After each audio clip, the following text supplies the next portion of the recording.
But here it is, ladies and gentlemen. We finally get to see Team Falcons, the representative from Saudi Arabia, go head-to-head with the second lineup coming in from Blacklist International all the way from the Philippines.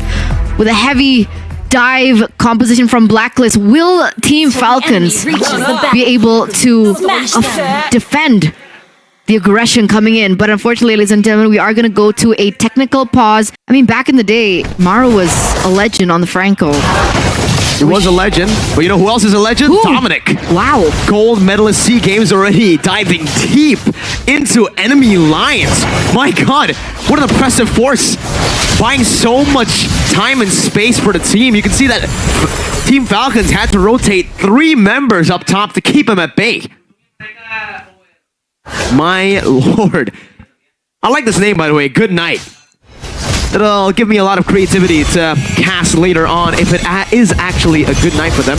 That's an onward and an earth shatter. Locking key point down. It might be first blood. A good guiding win, and the flicker gets him out. A very scary situation, but Rindo has already hit level 4. Meanwhile, Leo gets caught in the spatial migration. The Violent Requiem. What? And the Retry to secure the orange buff. A 3-level lead in the first minute of the game. I have never seen that happen before. That's flexing. That's flexing, if that's anything you can call it. I mean, Blacklist International completely outplaying Team of Falcons here in the first 2 minutes of the game. And that's a 1K gold that they have in their pockets. Wow, what a start to this. What the heck? I've never seen a 3-level lead in the start of the game like that. Kimpoi knocked up again, but not much they can do with it. The guiding wind gets him out so easily, and sure, Blacklist International won't be able to have as much mid-control for now, but even with this mid-control, Rindo's the one on the turtle. There's not much Leo can do. He's still level 3. Dominic rotates a bit faster, and now there's going to be a flicker onward. Earthshatter comboed in, but with the Violent Requiem, it's Maro who gets picked off, and it's a free turtle over to Blacklist International. He was looking for something over there. Leo, though, is he going to get taken down? And that's it! Owl, of all people, gets the kill on it to Leo. And that is going to propel this Bruno a lot further than the Beatrix in that lane. The footballer gets a kill. It's a big snowball that he can develop here. Lautrec forced to just use that Bennett's Rage to clear the wave to get some of those minions. A 1.7k gold lead in the first 2 minutes of the game, and Team Falcons are already looking for scraps around the map. They need to look for something. They do, and they haven't been able to find it. I mean, earlier on, Maro was looking for an engage with the Earth Shatter onward combination, but unfortunately, the counter engage coming from Blacklist was very quick as well. Maro here dealing some damage onto Kimpoi, but it's not enough damage to revert him back to the base. I mean, Kimpoi regenerating again, opening up again the vision. And this is Blacklist with so much control over the map. Even Leo not able to farm. Good Night in the mid lane, 3 minutes in, gonna be taken out. Maro with a defensive Primal Wrath, a DPW. Good night to good night. It's not night yet, it's 4:32 p.m. Is it? It's good afternoon. Oh, forced the flicker there in the top side. You can tell that Hulk is having quite a challenging time there against the Thanos in the lane. And that's exactly what we were waiting for, right? The buffs to the Thanos, we wanted to see how it performed. And this is what we're getting here. He's doing really good in lane. Good damage as well. Final slash. Connecting onto Natalia, I believe. Was there a Natalia in the game? That's the term we use usually, a turn when it doesn't hit anything. But nice catch. Now it's Falcon who are basically trying to catch a lot of these hands from Blacklist International, who are trying their best to just box Falcon out of these positions. They're not really able to find these positions at all. The Astral Echo reveals 2, and Maro is forced back with an Astral Meteor and a Sphere connecting onto the back. Leo forced to use the Puncture defensively, and even a very aggressive Circling Eagle takes them out of the turtle fight entirely. Hulk forced to jump in with a vengeance, and that's the Sphere connecting. Hulk walking back, forcing a lot of this team to just help him get out, and Blacklist are controlling this game so well. Blacklist having all their roots in the neutral objective takes, and it seems like despite realizing that they don't have enough firepower to go head-to-head with Blacklist, Falcons still seem to want to force the issue. Do you think they should be looking for trades somewhere else? Maybe try and bring Lotric up? That's the plan, Eterna, definitely is, but Kimboy is not letting that happen. Another circling eagle from Good Night. The turret falls in the bottom lane as he gets out with a guiding wind. No trades for Team Falcons. That's a 4K gold lead for Blacklist in the 5th minute of the game. What's going on? What do Falcons do at this point? Well, Good Night's gonna be knocked up and taken out with a Requiem and a snipe from downtown. Haji eating Good Night up just like you guys can eat. Hello, Panda. 201 KDA. Schnack. They gotta be enjoying this. 4,000 gold lead already? Literally nobody from the side of Blacklist has been taken out yet. That's how oppressive that they have been, and that's how calculated they have been when they go in for the engages. Just taking away all opportunities for Falcons to come back in the game. They're just trying to beat the clock at this point, right? 6 minutes in, 4,800 gold lead built up. Good Night has only gone the clock of destiny. And when you do that much damage onto the tank, you know it's a problem. The Meteor on top of a Requiem. Hulk gets a final slash, but it's all just to defend and prolong, delay the inevitable. The turret from being taken out up top. But you can say that the Requiem has been such a driving force into the pickups coming in from Blacklist International, and not one person from the side of Falcon have actually respected that. No purifies whatsoever. I understand being on a Valentina, you want to have that flicker in your arsenal to go for these engages, especially when you pick up a initiating type of ultimate. But at this point, I think it would have been a little bit safer to go for Purify, seeing as how many times he's already been taken out in the first 6 minutes of the game. Already 0-2-0. Not really a good stat for him. And every single ambush strat they're looking for has been basically read out by a circling eagle. That's a Menace Rage onto Kimboy. The first kill on the board. Rindo gets a Requiem though, and he picks up a killing spree. Now, gonna be run down as that's a circling eagle to the back by Good Night, but he's not able to find enough damage. Rindo just soaks it in, and now it's Dominic, who's looking for a flank, but he decides to stop. There is a little bit of trading, I would say, for Falcon finally being able to crack that egg here in the 7th minute of the game. Kimboy gets taken out, but unfortunately it was a roamer as well. So there's not many shutdowns to be available at this point. But Blacklist, again, still the oppressive force, looking for more trades. They're able to take that tower in the bottom side, and they're pushing once again.